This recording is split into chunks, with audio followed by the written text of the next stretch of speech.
নাফিসার একটি খুব আদরের হাঁসের বাচ্চা ছিল। নাফিসা হাঁসের বাচ্চাটাকে খুব ভালোবাসতো। সে তার সাথে খেলতো, কথা বলতো, কখনো কখনো কোলে নিত। হাঁসের বাচ্চাটার সবচেয়ে প্রিয় কাজ ছিল পানিতে নামা।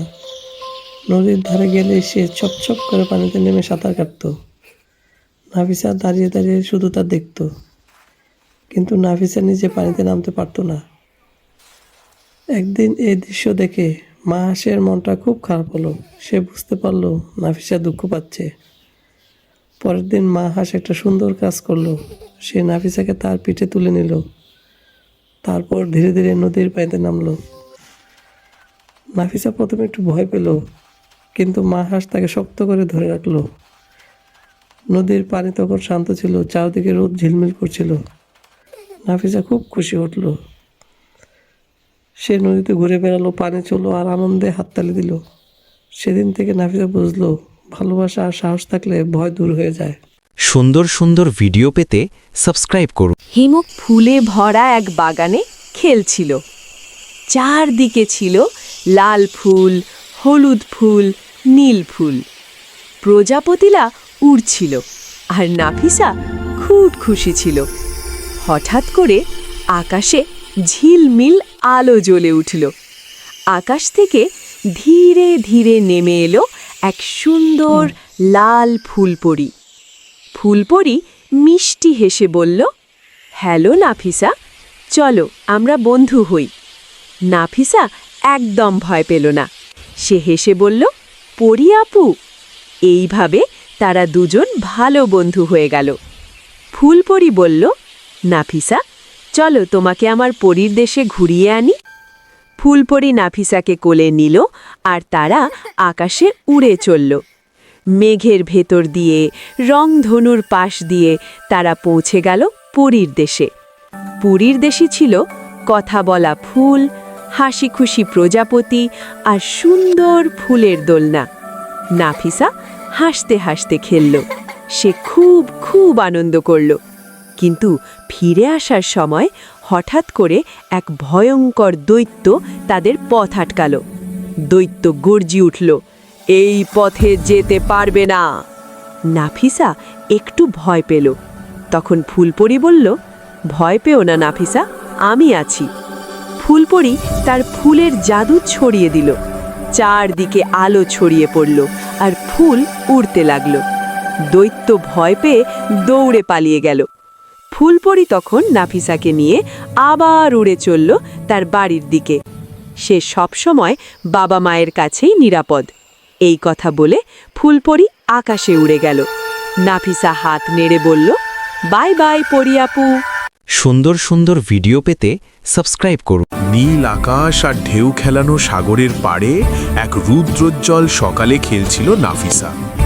ছোট্ট পা দুটো দিয়ে সে কখনো বালিতে হাঁটছিল, কখনো ঝিনুক কুড়াচ্ছিল, আবার কখনো সাগরের ঢেউ দেখে হাততালি দিচ্ছিল।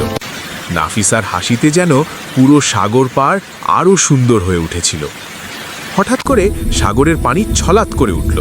নাফিসা অবাক হয়ে তাকিয়ে দেখল, একটি মিষ্টি আর বন্ধুসুলভ ডলফিন তার দিকে এগিয়ে আসছে। ডলফিনটি নাফিসার দিকে তাকিয়ে এমনভাবে শব্দ করল যেন সে বলতে চাইছে, চলো আমরা বন্ধু হই।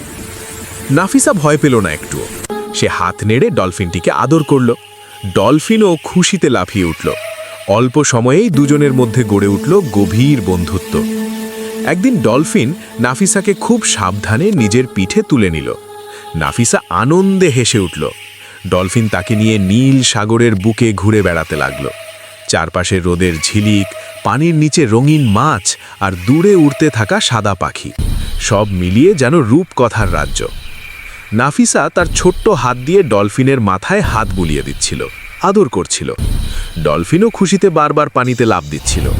কিন্তু হঠাৎই সব আনন্দ থমকে গেল। গভীর সাগর থেকে বেরিয়ে এলো একটি হিংস্র ছুরি মাছ। তার চোখে ছিল রাগ আর হিংস্রতা। সে ডলফিন আর নাফিসার দিকে তেড়ে এলো। নাফিসা ভয় পেয়ে ডলফিনকে শক্ত করে জড়িয়ে ধরল। ঠিক তখনই ডলফিন তার সমস্ত সাহস একত্র করল। সে নাফিসাকে শক্ত করে নিজের পিঠে নিরাপদে ধরে রাখল এবং ছুরি মাছের সামনে ঢাল হয়ে দাঁড়ালো। জোরে জোরে ল্যাজ নেড়ে বড় বড় ঢেউ তুলে সে ছুরি মাছকে ভয় দেখালো। অবশেষে ছুরি মাছ ভয় পেয়ে গভীর সাগরে পালিয়ে গেল। ডলফিন সঙ্গে সঙ্গে নাফিসাকে নিরাপদে সাগর পাড়ে নামিয়ে দিল। নাফিসা তখনও একটু কাঁপছিল, কিন্তু সে নিরাপদ। সে ডলফিনকে জড়িয়ে ধরে আদর করল। সবুজে ঘেরা এক গভীর জঙ্গলের পাশে থাকত 5 বছর বয়সের ছোট্ট হিমু। হিমুর সবচেয়ে কাছের বন্ধু ছিল এক দয়ালু ভাল্লুক। প্রতিদিন তারা একসাথে ফল খেত, নদীর ধারে খেলত আর জঙ্গলের পথে পথে ঘুরে বেড়াত। হিমু ভাল্লুকের পিঠে চড়ে হাসত, আর ভাল্লুক তাকে আগলে রাখত নিজের সন্তানের মতো। একদিন বিকেলে হিমু একা একা ফুল তুলছিল। হঠাৎ ঝোপের আড়াল থেকে বেরিয়ে এলো এক ভয়ঙ্কর বাঘ। গর্জন করে বাঘ হিমুর দিকে ঝাঁপিয়ে পড়ল। ভয়ে হিমু চিৎকার করল, বন্ধু! ঠিক তখনই জঙ্গল কাঁপিয়ে ছুটে এলো ভাল্লুক। সে বাঘের সামনে দাঁড়িয়ে বিশাল গর্জন করল। নিজের শক্তিশালী থাবা দিয়ে বাঘকে ভয় দেখিয়ে তাড়িয়ে দিল। বাঘ পালিয়ে যেতেই ভাল্লুক হিমুকে বুকে জড়িয়ে ধরল। হিমুর চোখে জল, মুখে হাসি। সেই দিন সবাই বুঝে গেল, সত্যিকারের বন্ধুত্ব সব ভয়কে জয় করে।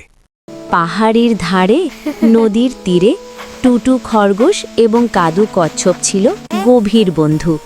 টুটু দিত পাহাড়ি ফল আর কাদু দিত নদী পাড়ের আশ্রয়। কিন্তু ধূর্ত শেঠু শিয়াল তাদের বন্ধুত্বে ঈর্ষান্বিত হল। সে টুটুর কাছে গিয়ে বলল, কচ্ছপ তোমাকে নিয়ে হাসে। আর কাদুর কাছে গিয়ে বলল, খরগোশ তোমাকে দুর্বল ভাবে। বন্ধুদের মনে সামান্য সন্দেহ এলো, তবে তারা বুদ্ধি করে একে অপরের সাথে কথা বলল এবং তখনই শেঠুর মিথ্যে ষড়যন্ত্র ধরে ফেলল। তারা শিয়ালকে তাড়িয়ে দিল। তাদের বুঝতে বাকি রইল না যে শক্তিশালী বন্ধুত্বকে কোনো চক্রান্ত দিয়েই ভাঙা যায় না। তারা আগের মতোই সুখে শান্তিতে বসবাস করতে লাগল। হিমু খুব সাহসী, খুব দয়ালু আর সবার সঙ্গে বন্ধুত্ব করতে ভালোবাসত। হিমু প্রতিদিন জঙ্গলে ঘুরে ঘুরে খেলত। একদিন হিমু হাঁটতে হাঁটতে পৌঁছে গেল সমুদ্রের ধারে। হঠাৎ করে আকাশ থেকে একটা বড় বকচিল ধীরে ধীরে নেমে এলো। চিলটি খুব সুন্দর, ডানা ছিল বিশাল। সে মুচকি হেসে বলল, তুমি কি আমার বন্ধু হবে? চিলটি যেন সব বুঝতে পারল। সে ডানা ঝাপটিয়ে হিমুর পাশে এসে দাঁড়ালো। হিমু আর চিল হয়ে গেল সবচেয়ে ভালো বন্ধু। তারা একসঙ্গে সমুদ্রের ধারে হাঁটত। চিল উড়ে উড়ে মাছ দেখাতো। কিন্তু একদিন হঠাৎ সমুদ্রের পানি নড়ে উঠল। একটা ভয়ঙ্কর কুমির ধীরে ধীরে তাদের দিকে এগিয়ে এলো। হিমু ভয় পেয়ে গেল। সে চিৎকার করার আগেই আকাশ থেকে বজ্রের মতো ছুটে এলো সাহসী চিল। চিল তার বড় ডানা মেলে কুমিরের ওপর ঝাঁপিয়ে পড়ল। ডানা ঝাপটিয়ে কুমিরকে ভয় দেখালো। কুমির ভয় পেয়ে আবার পানিতে ডুবে গেল। হিমু নিরাপদ। সে চিলকে জড়িয়ে ধরল। সুন্দর সুন্দর ভিডিও পেতে সাবস্ক্রাইব করুন।